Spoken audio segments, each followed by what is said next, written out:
Hello दोस्तों। ICSI की जो ऑप्ट आउट फैसिलिटी आई थी उसके ऊपर आईसीएसआई ने क्लैरिफिकेशन लाया है कि उस पे वेरियस डाउट आ रहे थे स्टूडेंट्स के कि क्या है ऑप्ट आउट में ऐसे करेंगे तो क्या होगा। तो उसके ऊपर ऑफिशियल क्लैरिफिकेशन आ गया है जो कि मैं आपके साथ शेयर करना चाहता हूँ। आईसीएसआई का ये क्लैरिफिकेशन है जिसमें वो कह रहे हैं कि जो ऑप्ट आउट फैसिलिटी है वो सभी स्टूडेंट के लिए है।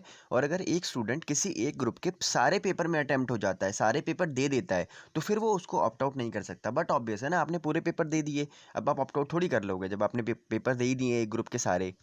अब आगे एक टेबल दी गई है, इस टेबल में बोला गया है कि अगर आप दिसंबर 2020 के सिर्फ एक ही मॉड्यूल में इनरोल थे, मतलब एक ही मॉड्यूल का एग्ज़ाम फॉर्म आपने भरा था, और उस एक मॉड्यूल के चारों पेपर, मतलब या जितने भी पेपर उस मॉड्यूल में है सब में आप अपीयर हो गए। फॉर एग्जांपल अगर मैं बात करूं एग्जीक्यूटिव के एक मॉड्यूल में आप चारों पेपर में अपीयर हो गए तो आप एलिजिबल नहीं है ऑप्ट आउट के लिए। बट अगर आप सारे पेपर में अपीयर नहीं हुए, ठीक है, तो आप एलिजिबल है। मतलब आप 3 पेपर में अपीयर हो गए, 2 में हो गए बट चारों में नहीं हुए, मतलब जितने भी उस मॉड्यूल में पेपर हैं।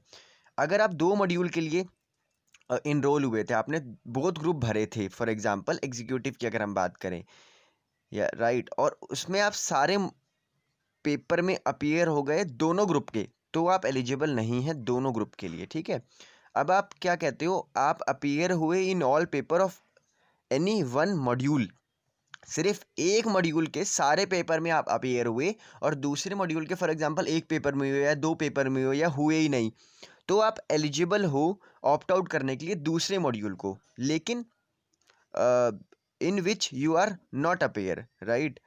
तो आप basically in which not appear, जिसमें आप अपीयर नहीं हुए, उसमें आप ऑप्ट आउट कर सकते हो। या फिर दूसरा है कि आप बोथ मॉड्यूल के लिए ऑप्ट आउट कर सकते हो, राइट।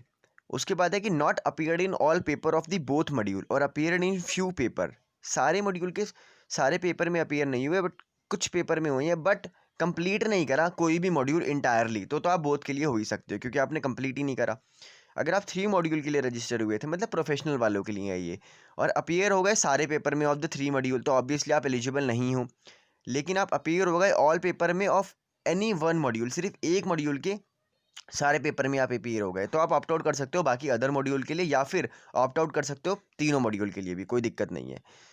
अपीयर हो गए आप सारे पेपर में ऑफ एनी 2 मॉड्यूल, सिर्फ 2 मॉड्यूल के सारे पेपर में कंप्लीटली ऑप्ट आउट हो गए आप, कंप्लीटली दे दिए आपने, तो आप क्या कर सकते हो, जो तीसरा मॉड्यूल बच गया है या तो ऑप्ट आउट कर लो या सारे मॉड्यूल के लिए ऑप्ट आउट कर लो।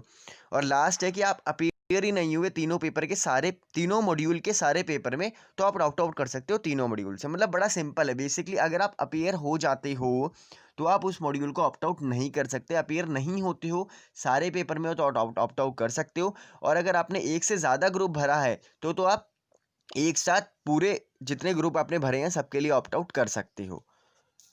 तो दोस्तों ये आई थिंक बहुत क्लैरिफिकेटरी थी। स्टिल एनी डाउट आपको होता है तो आप वीडियो के नीचे कमेंट कर सकते हैं। बाकी आपको अपने आपके एग्जाम के लिए all the best. Take care.